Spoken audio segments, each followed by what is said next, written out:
আসসালামু আলাইকুম। একটা ইন্টারেস্টিং রাজনৈতিক আপডেট আছে। ক্ষমতায় গেলে জাতীয় সরকার গঠন করবে বলে ঘোষণা দিয়েছেন জামায়াতের আমির ডক্টর শফিকুর রহমান। তিনি বলেছেন ২০০ আসনে যদি এককভাবেও তারা জিতেন তাহলেও নাকি তাদের সিদ্ধান্ত একই থাকবে।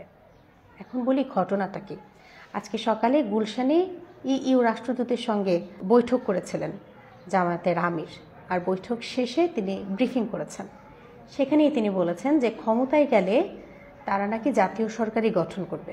দেশের স্থিতিশীলতা, অর্থনীতি পুনরুদ্ধার এসবের জন্য আগামী ৫ বছর জাতীয় সরকার দরকার। মানে একক সংখ্যাগরিষ্ঠতা যদি তারা পায়ও, তারা একা সরকার গঠন করবে না, বরং অন্য রাজনৈতিক শক্তিগুলোকে নিয়েই তারা কাজ করতে চায়। এটাই তাদের দাবি। জাতীয় সরকার গঠনের তারা কি শর্ত দিয়েছে সেটা যদি বলি, এখানে জামাত মূলত ২টা শর্ত রেখেছে। সেগুলো হচ্ছে দুর্নীতি করবেন না আর দুর্নীতিকে প্রশ্রয় দেবেন না, আর দ্বিতীয় হচ্ছে সবার জন্য সমান বিচার থাকবে আর বিচার ব্যবস্থায় কোনো রাজনৈতিক হস্তক্ষেপ চলবে না। এই 2টা শর্ত পূরণ করলে যে দলই হোক সবাইকেই নাকি জায়গা দিতে রাজি। এখন ইইউ প্রতিনিধিদের সঙ্গে তাদের কি আলোচনা হয়েছে সে ব্যাপারে যদি বলতে চাই, তাহলে রোহিঙ্গা সমস্যা, নিরাপত্তা, নির্বাচনী ইশতেহার আর নির্বাচন পরবর্তী ১০০ দিনের পরিকল্পনা সম্পর্কে তাদের কাছে ইইউ জানতে চেয়েছিল। জামায়াত বলেছে যে আমরা অন্তর্ভুক্তিমূলক বাংলাদেশ করব।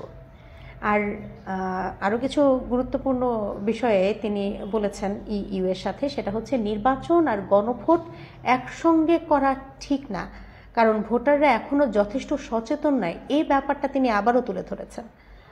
আর ফেব্রুয়ারি জাতীয় নির্বাচন পেছানো উচিত বলে মনে করছেন না তারা, নির্ধারিত সময়েই নির্বাচন হওয়ার পক্ষে তারা।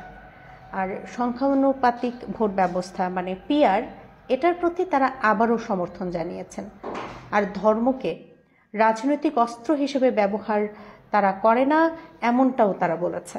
এখন বড় প্রশ্ন হচ্ছে এই ঘোষণা কতটা বাস্তবসম্মত, আর জাতীয় সরকার গঠনের এই বার্তা কি রাজনৈতিক কোনো কৌশল, নাকি সত্যিই একটা যৌথ সরকার গঠনের ভিত তৈরি করতে চাইছে জামাত? আপনার মতে বাংলাদেশে এখন জাতীয় সরকার বেশি দরকার, নাকি একদলীয় শক্তিশালী সরকারই বেশি কার্যকর হবে বলে আপনি মনে করেন? আর তাছাড়া জামায়াতের এই যে ২০০ সিট পেলেও জাতীয় সরকার তারা গঠন করবে, এটা কি বাস্তবিক রাজনীতি নাকি কোনো নির্বাচনী কৌশল? আর দুর্নীতি না করা এবং সমান বিচার করা সবাইকে, এই 2টা শর্ত কি বাস্তবে কোনো দল মেনে চলতে পারবে আদৌ? আপনার মত কি এ ব্যাপারে কমেন্টে জানাতে ভুলবেন না। পরবর্তী আপডেটে ফিরবো, সে পর্যন্ত ভালো থাকবেন। ধন্যবাদ।